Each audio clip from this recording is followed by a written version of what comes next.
Nunca imaginé que el dolor más grande de mi vida no llegaría con la muerte de mi marido ni con las largas noches de hambre que pasé cosiendo hasta que mis manos sangraban, sino con algo tan inesperado como la fortuna de mi propio hijo. Antes de continuar, comenta aquí de donde me escuchas y suscríbete al canal. Eso me ayuda a llevar esta historia a más personas que quizás también necesiten oírla, porque lo que voy a contarte no es una historia de celebración ni de abundancia, sino de ingratitud.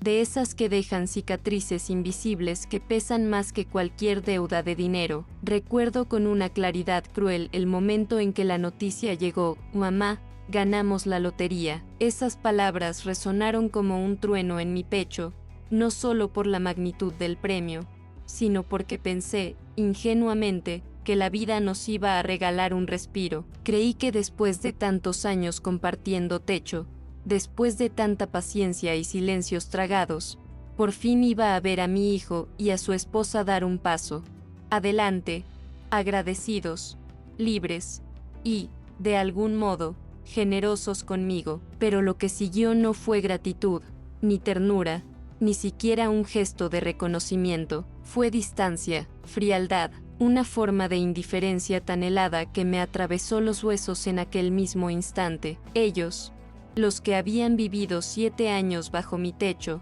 comiendo de mi mesa, usando mi electricidad y mi agua, comenzaron a mirarme como si yo fuera un estorbo, como si mis sacrificios nunca hubieran existido, como si toda mi vida hubiera sido una obligación y no un acto de amor. Y aquí comienza mi confesión. No hablo solo para desahogarme, sino porque sé que hay madres y padres que, como yo, han dado todo sin esperar nada, pero que al final reciben el desprecio. Mi historia no tiene héroes ni villanos de cuento, solo personas de carne y hueso, y una mujer que, a sus 66 años, aprendió que la ingratitud de un hijo puede doler más que cualquier pobreza vivida. Mi vida antes de todo aquel torbellino era sencilla, aunque llena de rutinas que me daban cierta calma. Me despertaba temprano, cuando todavía la luz apenas se filtraba por la ventana pequeña de mi habitación, y lo primero que hacía era encender la cafetera italiana que había heredado de mi madre. El aroma fuerte del café llenaba la cocina, un espacio reducido pero cálido, con las paredes decoradas por paños bordados que yo misma había cosido. Mientras bebía el primer sorbo, sentía que mi día adquiría sentido, como si ese gesto me recordara que todavía tenía un lugar en el mundo. Mi barrio en Valladolid era un sitio donde todo se sabía y nada permanecía oculto. Las vecinas se saludaban desde las ventanas, los niños jugaban en las plazas de cemento y las campanas de la iglesia marcaban el ritmo de nuestras vidas. En invierno, el aire era tan frío que calaba los huesos, y yo lo sentía al caminar hasta la parroquia para asistir a la misa de la mañana. Llevaba un abrigo viejo, pero bien cuidado, y un rosario que siempre colgaba de mi bolsillo, como un talismán que me mantenía firme frente a la soledad. En la casa, los sonidos eran distintos: el repiqueteo de la máquina de coser, el roce de las tijeras sobre la tela, y el crujido del piso de madera cuando Iván pasaba de un lado a otro. Esa máquina era mi sustento, y cada puntada que daba llevaba escondida la esperanza de mantener mi hogar a flote. Había cosido vestidos de comunión, manteles, cortinas, y hasta uniformes escolares. La aguja se volvía una extensión de mis dedos, y aunque mi vista comenzaba a cansarse, nunca dejé de trabajar. Cuando Iván se casó con Natalia, sentí que mi vida se abría hacia un nuevo capítulo. Pensé que ya era hora de que mi hijo formara su propia familia, y yo me disponía a dar un paso al costado, pero las cosas no sucedieron así. Recibí a la pareja en mi casa como quien recibe una bendición. Será solo un tiempo, me repetía, mientras les acomodaba el cuarto más grande y reorganizaba mis cosas para darles espacio. Lo que parecía temporal se convirtió en una convivencia larga, pesada, como una sombra que nunca se disipaba. Al principio no me pesaba tanto, disfrutaba tener compañía en la mesa, escuchar sus planes, imaginar que pronto Iván conseguiría un trabajo mejor y que Natalia podría ayudar con algún ingreso. Me gustaba, incluso, prepararles guisos de lentejas o sopas calientes para el invierno. Había una ilusión ingenua en mi corazón, una fe ciega en que estábamos caminando hacia algo más estable, pero poco a poco, las dinámicas cambiaron, y lo que era compañía se transformó en incomodidad. Las noches eran las más difíciles. Desde mi cuarto, escuchaba sus discusiones en voz baja, frases entrecortadas, silencios tensos. A veces me preguntaba si yo era parte del problema, si mi presencia bajo el mismo techo les asfixiaba. Nunca me atreví a decirlo, porque en mi mente siempre existía esa frase grabada: las madres no abandonan a los hijos, aunque ellos ya sean adultos. Así, me guardaba el dolor y fingía no escuchar nada, refugiándome en el sonido constante de mi máquina de coser. La casa, que siempre había sido un refugio, comenzó a sentirse ajena. Natalia empezó a reorganizar los muebles sin consultarme, a opinar sobre cómo debía cocinar o a insinuar que algunas de mis costumbres eran anticuadas. Yo lo soportaba en silencio, con esa paciencia que todos en el barrio me reconocían, porque prefería evitar cualquier confrontación. Iván, en cambio, parecía flotar entre las dos, evitando conflictos, pero sin jamás ponerse de mi lado. Esa indiferencia me hería más de lo que yo estaba dispuesta a admitir.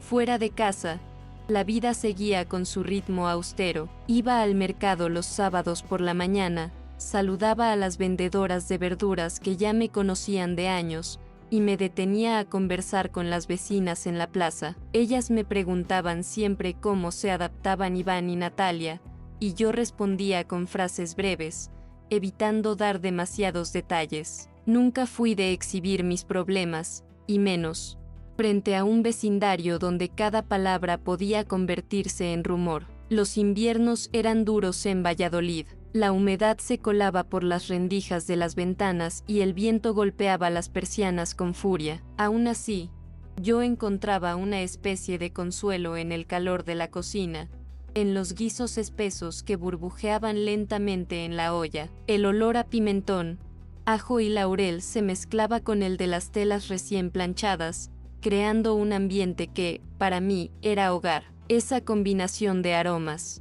era mi resistencia contra la frialdad externa y la creciente frialdad interna. Iván trabajaba en empleos temporales, mal pagados, y Natalia apenas hacía algún que otro encargo. La economía era frágil, y por eso yo sentía que mi ayuda era más que necesaria. Pagaba facturas, compraba comida, y mantenía la casa en orden. Me repetía que era mi deber, que para eso había criado a mi hijo sola, para que nunca le faltara nada, pero cada vez más esa carga me dejaba agotada, y en mis noches de oración, pedía a Dios que me diera fuerzas para seguir soportando. A veces recordaba mis primeros años de viudez, cuando Iván aún era niño y todo dependía exclusivamente de mí. Trabajaba de día y de noche, y aún así siempre encontraba tiempo para leerle un cuento antes de dormir o para acompañarlo a misa los domingos. Pensaba que ese esfuerzo se transformaría en gratitud con los años, en una relación sólida de madre e hijo, pero la realidad que vivía a los 66 me mostraba una verdad distinta, donde el sacrificio parecía haberse borrado de su memoria. Las visitas a la iglesia eran mi escape. Allí, en medio de los bancos de madera y el olor a incienso, encontraba un silencio distinto al de mi casa. Rezaba con fervor, no pidiendo riquezas ni cambios imposibles, sino paciencia y sabiduría para mantener la paz. Los rezos eran como hilos invisibles que me mantenían unida a la esperanza, aunque a veces esa esperanza se deshilachaba en mis manos cansadas. El vecindario me miraba con respeto, pero también con curiosidad. Sabían que mi hijo y su esposa llevaban años en mi casa, y algunos murmuraban sobre lo extraño de la situación. Yo sonreía, bajaba la mirada y continuaba mi camino, intentando no dejar que las palabras ajenas perforaran más de lo que ya lo hacían las tensiones dentro de mi hogar. Había aprendido a convivir con las apariencias, aunque por dentro me sintiera cada vez más pequeña. Las tardes solían transcurrir entre costuras y pequeños encargos. Una vecina venía a dejar un vestido para arreglar, otra me pedía dobladillos para los pantalones de sus hijos. El sonido del pedal de la máquina llenaba la sala, y yo me concentraba en cada puntada como si con ello pudiera coser también los pedazos de mi propia vida. Era un trabajo humilde, pero me daba una sensación de dignidad que ninguna otra cosa lograba. En medio de esa rutina, había momentos de ternura también. Iván,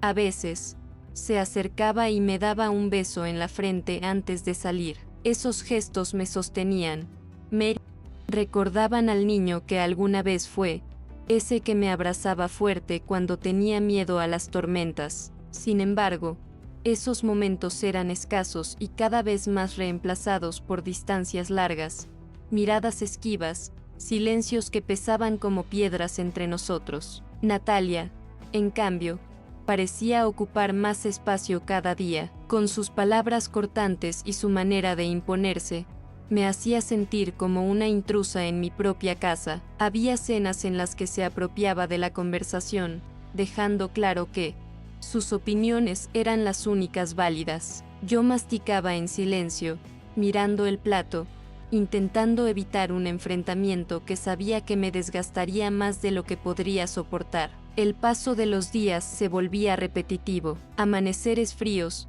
tardes largas de costura, cenas tensas y noches de oración. Cada jornada era un espejo de la anterior, y yo me iba sumergiendo en esa monotonía resignada, donde lo único que cambiaba eran los pequeños comentarios que me recordaban que ya no era dueña de mi propio espacio. Sin embargo, todavía mantenía la esperanza de que las cosas mejoraran, de que el sacrificio finalmente diera frutos. El respeto a la palabra dada siempre había sido mi norte. Yo había prometido acompañar a mi hijo en lo que hiciera falta, y me aferraba a esa promesa como quien se aferra a un madero en medio del mar. Pero había noches en las que, acostada en mi cama fría, me preguntaba si esa promesa me estaba hundiendo en lugar de mantenerme a flote. Esas dudas eran mi secreto más grande, porque jamás me hubiera atrevido a confesarlas a nadie. En esa calma tensa transcurrían mis días, una vida marcada por pequeños gestos de amor,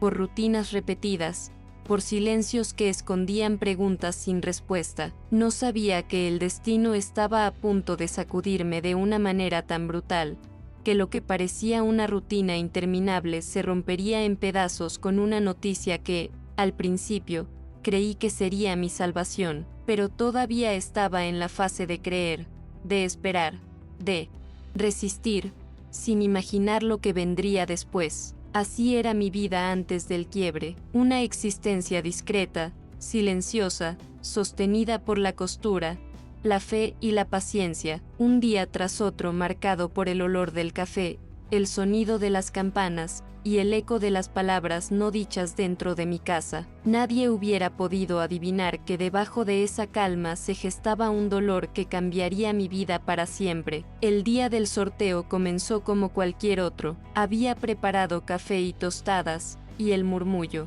de la radio llenaba la cocina con números que no prestaba atención. Natalia, en cambio, estaba pendiente, con los ojos brillantes y una libreta en la mano donde había apuntado su combinación. Yo la miraba de reojo, sonriendo por dentro, pensando que eran sueños lejanos, distracciones que no alteraban nuestra vida de siempre. Nunca imaginé que esas cifras cantadas iban a abrir un abismo en el suelo de nuestra casa. Cuando Natalia gritó y abrazó a Iván con euforia, yo quedé paralizada. Ganamos. Iván, ganamos, repetía, mientras la radio confirmaba que el premio ascendía a 87 millones de euros. Mi corazón dio un vuelco, sentí un cosquilleo recorrerme el cuerpo, una mezcla de incredulidad y esperanza. Pensé que aquello era el principio de una nueva etapa, que Dios, al fin, nos había premiado con un descanso merecido después de tanto sacrificio y tantas noches de angustia. Las primeras horas fueron un torbellino. Ellos se encerraron en su cuarto, hablando por teléfono, riendo, planificando. Yo esperaba en la sala, con las manos sudorosas y los ojos fijos en la puerta, imaginando que saldrían para abrazarme, para decirme que al fin podríamos vivir mejor todos juntos. Recordé mis noches de oración y quise creer que mis rezos habían sido escuchados, pero la puerta no se abrió para mí, solo escuchaba risas apagadas, frases rápidas, y un murmullo que me excluía por completo. Cuando finalmente salieron, no hubo abrazos ni palabras de gratitud. Natalia, con una sonrisa cargada de triunfo, anunció: la suerte está de nuestro lado, y ahora todo va a cambiar. Su mirada no era de complicidad, sino de soberbia. Iván apenas me miró, con los ojos brillando de una emoción que no compartió conmigo. Yo esperaba, todavía ingenua, que me dijeran algo como: mamá, ahora podrás descansar. Pero en su silencio y en el tono de Natalia comprendí que yo no estaba incluida en ese futuro. Los días siguientes confirmaron lo que mi corazón ya sospechaba. La pareja comenzó a salir constantemente, a hacer llamadas largas y a hablar en susurros que cesaban en cuanto yo entraba en la habitación. La mesa, antes un lugar de encuentro, se volvió escenario de miradas esquivas y comentarios que parecían lanzas disfrazadas de broma. Empecé a sentir que no solo no era parte de su alegría, sino que mi presencia era una molestia para ellos. El barrio se enteró rápido, porque en lugares como el mío nada permanece en secreto. Las vecinas llegaban con sonrisas curiosas, preguntando cómo iba a cambiar nuestra vida, felicitándome como si también yo hubiera ganado. Yo fingía una sonrisa, asintiendo, mientras por dentro me carcomía la duda. ¿De verdad mi hijo pensaba compartir conmigo esa nueva fortuna? ¿O acaso los rumores serían más generosos que la realidad? El contraste entre lo que esperaban los demás y lo que vivía en mi casa era brutal. La primera herida clara llegó una tarde en que Natalia, con un gesto casual, comentó frente a mí: tendríamos que pensar en una casa más grande, más cómoda, sin tantos recuerdos viejos. La frase cayó como una piedra sobre mi pecho. No habló de mudarnos todos, ni de mejorar mi vida. Hablaba de ella y de Iván, de un futuro sin mi presencia. Mi casa, la que había levantado con años de trabajo y sacrificio, se convirtió de repente en un estorbo del que planeaban deshacerse. Fue entonces cuando comprendí que aquel premio, lejos de unirnos, había abierto una grieta irreparable. Lo que debería haber sido un motivo de celebración se transformó en el inicio de mi humillación más profunda. Yo, que había dado todo, ahora me convertía en un lastre incómodo, en una sombra que ellos querían apartar de su camino brillante. Y en ese contraste brutal entre esperanza y desprecio empezó a gestarse el conflicto que marcaría mi vida para siempre. La reacción del barrio no tardó en manifestarse. Todos esperaban verme rejuvenecida por la noticia, caminando con paso más ligero, con la tranquilidad de saber que mi hijo ya no dependería de mí. Pero lo que sucedió fue lo contrario. Mis pasos se hicieron más pesados, mis hombros más encorvados. Cuando las vecinas me felicitaban, yo sonreía con esfuerzo, evitando que descubrieran la verdad amarga que se cocinaba dentro de mi casa. Cada palabra de ellas me atravesaba, porque hablaban de un futuro que nunca me fue ofrecido. Dentro del hogar, la distancia se convirtió en costumbre. Natalia hablaba de proyectos, viajes y compras con un entusiasmo que llenaba los espacios, pero que nunca me incluía. Iván la escuchaba fascinado, como si de pronto se hubiera olvidado de todo lo que habíamos vivido juntos, de los años en que solo éramos él y yo contra el mundo. Yo observaba desde el rincón de la mesa, sintiéndome cada día más invisible, como un mueble viejo que se tolera hasta que se consigue algo mejor. Comenzaron a llegar paquetes, ropas nuevas, perfumes caros. Los veía apilarse en el salón mientras mis propias zapatillas tenían los bordes desgastados. No es que yo deseara riquezas, jamás fue así, pero el contraste me hería. Una simple bufanda, un gesto de reconocimiento, habría significado el mundo para mí. En su lugar, Lo único que recibía eran miradas de fastidio cuando preguntaba algo, como si mi voz interrumpiera sus planes de grandeza. Una noche, mientras recogía los platos de la cena, Natalia dejó caer un comentario: deberías descansar más, Rosaura, este trabajo de casa ya es demasiado para tu edad. Su tono no tenía compasión, era una insinuación envenenada. Lo entendí como lo que realmente era, un aviso de que mi presencia empezaba a sobrarles. Iván, con la mirada baja, no dijo nada. Ese silencio suyo me dolió más que cualquier palabra hiriente de ella. Las humillaciones comenzaron a crecer. Una tarde, en la plaza, Natalia habló en voz alta delante de varias vecinas: con tanto dinero, ahora podremos vivir como merecemos, sin depender de nadie. Todas la miraron sorprendidas, y yo sentí que las miradas se posaban sobre mí, como cuchillos silenciosos. Era una exposición cruel de mi lugar en su vida. La mujer que los sostuvo por años ahora era señalada como si hubiera sido una carga. Las noches se llenaron de insomnio. Daba vueltas en mi cama, escuchando el reloj marcar cada minuto, mientras mi pecho se apretaba con la angustia. El cuerpo comenzó a resentirlo: dolores en las articulaciones, mareos repentinos, una debilidad constante que me hacía difícil incluso sostener la aguja en la máquina de coser. Mi reflejo en el espejo me mostraba una mujer más cansada de lo que realmente era, envejecida por un dolor que no encontraba alivio. El barrio, siempre atento, empezó a murmurar: ¿ya te compraron una casa nueva?, me preguntaban con curiosidad inocente. Seguro que ahora vives como una reina. Yo sonreía, tragándome la verdad amarga. No podía confesar que la fortuna de mi hijo solo me había traído desprecio. Guardaba el secreto porque decirlo en voz alta me parecía una traición,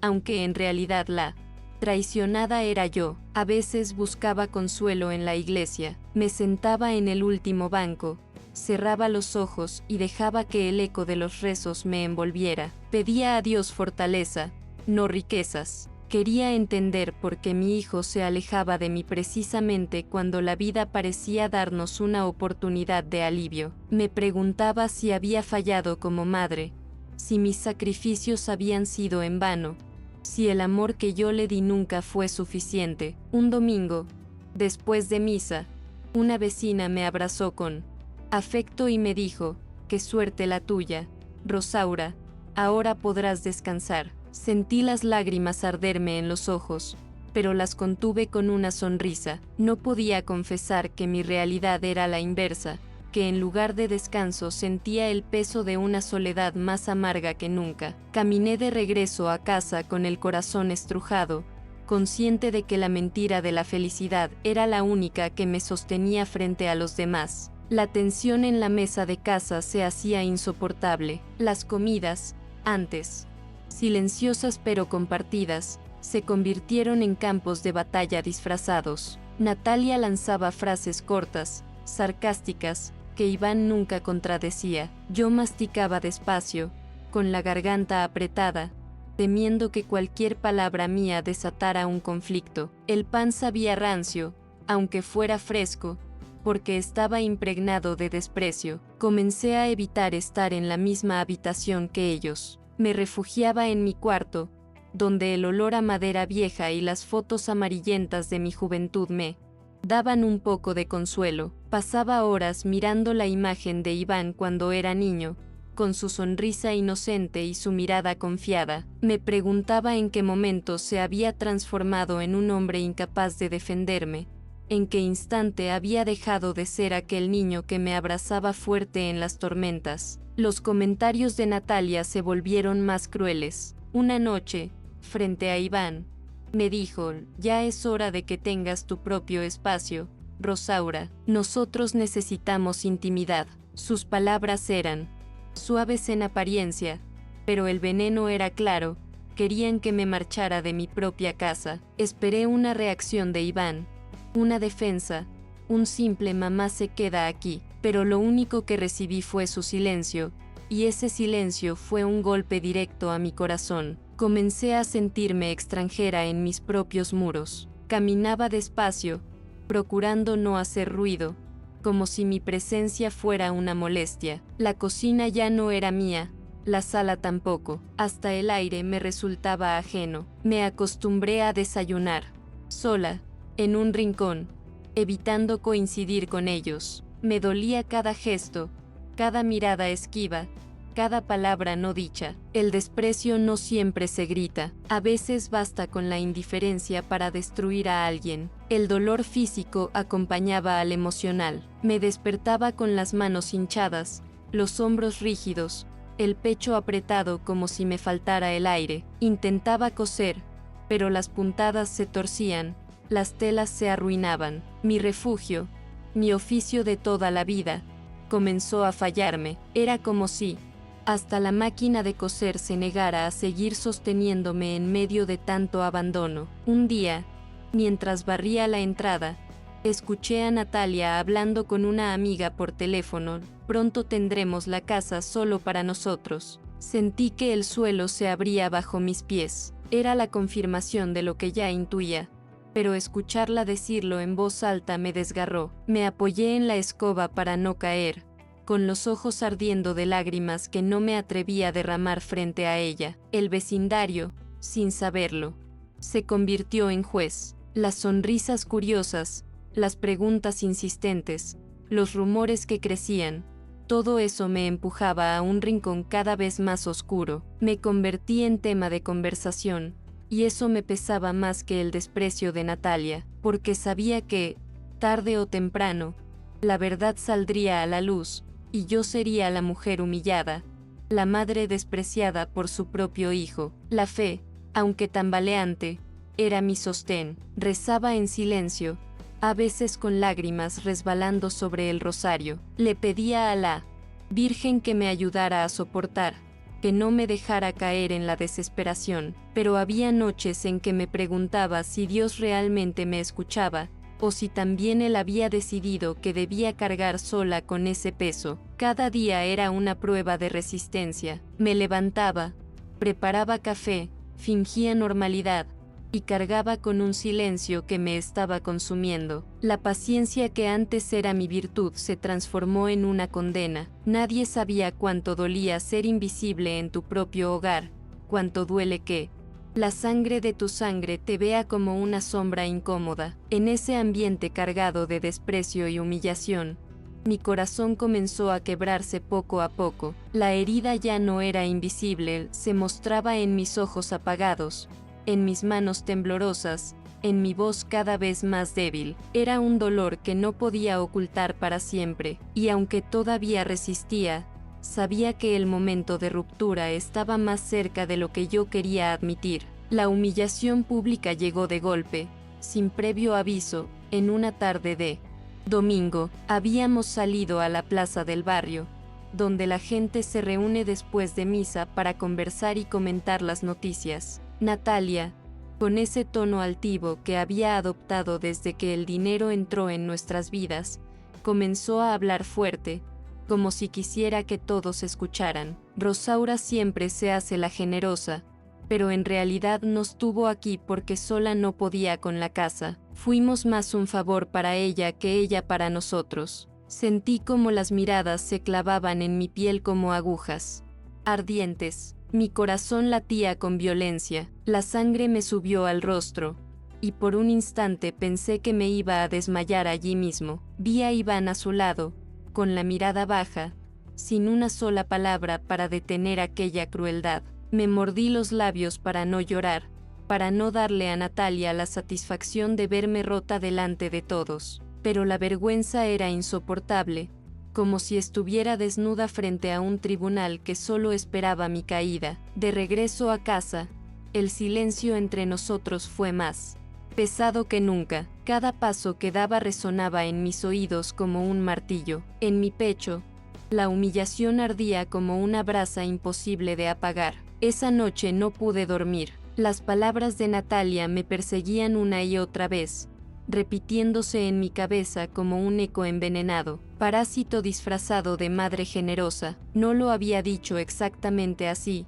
pero así lo sentí yo, con cada sílaba atravesándome el alma. Pasé horas en vela, sentada en la cama, con las manos apretadas en el regazo y los ojos fijos en la pared. Recordaba todos los sacrificios, las comidas saltadas para que Iván comiera, los zapatos rotos que aguanté mientras él estrenaba unos nuevos, las noches de costura interminables para pagarle sus estudios. Todo eso parecía borrado, reducido a nada frente a la mirada cruel de Natalia y el silencio cómplice de mi hijo. Al amanecer, me levanté con una decisión diferente. No podía seguir tragando humillaciones.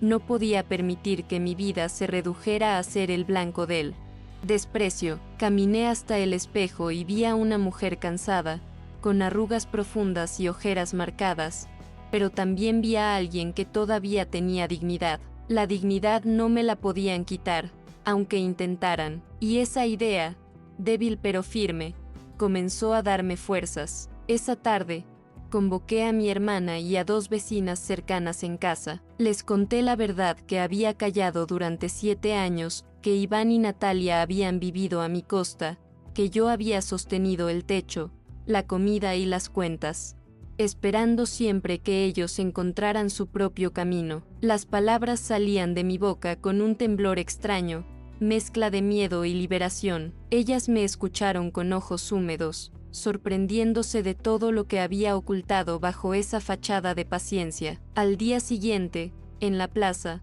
cuando la conversación volvió a girar en torno a la fortuna de Iván y Natalia, respiré hondo y hablé. Mi voz temblaba, pero cada palabra era firme. Durante 7 años vivieron en mi casa. Yo les di mi comida, mi dinero y mi paciencia. No fue un favor de ellos hacia mí, fue al revés. Y aunque hoy tengan millones, yo sigo aquí, en la misma casa, con la misma vida. Que nadie confunda quién sostuvo a quién. El murmullo que siguió fue como un viento que arrastra todo a su paso. Iván me miró sorprendido, como si nunca hubiera pensado que yo pudiera hablar así. Natalia, con los labios apretados, intentó interrumpirme, pero ya no me detuve. Era mi verdad, y la estaba diciendo frente a todos. Sentí que las cadenas invisibles que me habían atado por años empezaban a romperse. No era un acto de venganza, sino de supervivencia. Necesitaba recuperar mi voz,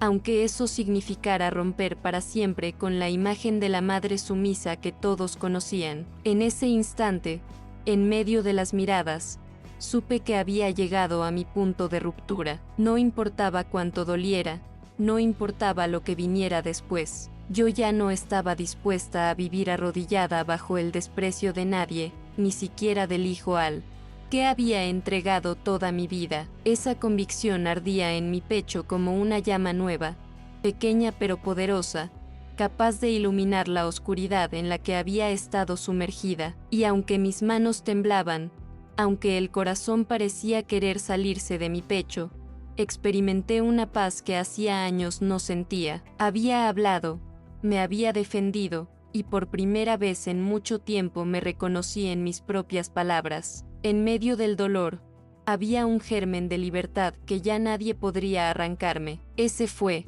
mi clímax, el instante en que la mujer invisible decidió volver a existir. La decisión de Iván y Natalia no tardó en llegar. Con el dinero asegurado y la dignidad herida por mis palabras, hicieron las maletas y abandonaron la casa pocos días después. No hubo despedidas cálidas, ni abrazos, ni siquiera una mirada atrás. Se fueron con la misma frialdad con la que habían empezado a tratarme desde que el premio apareció en sus vidas. El portazo de aquella última tarde sonó en mi alma como el fin de un capítulo que había durado demasiado. Al principio, el silencio en la casa me resultó insoportable. Cada rincón parecía gritar su ausencia, y más de una vez me descubrí esperando escuchar la voz de Iván entrando por la puerta. Pero poco a poco comprendí que ese mismo silencio, que antes me había parecido castigo, ahora era refugio. Ya no había discusiones veladas,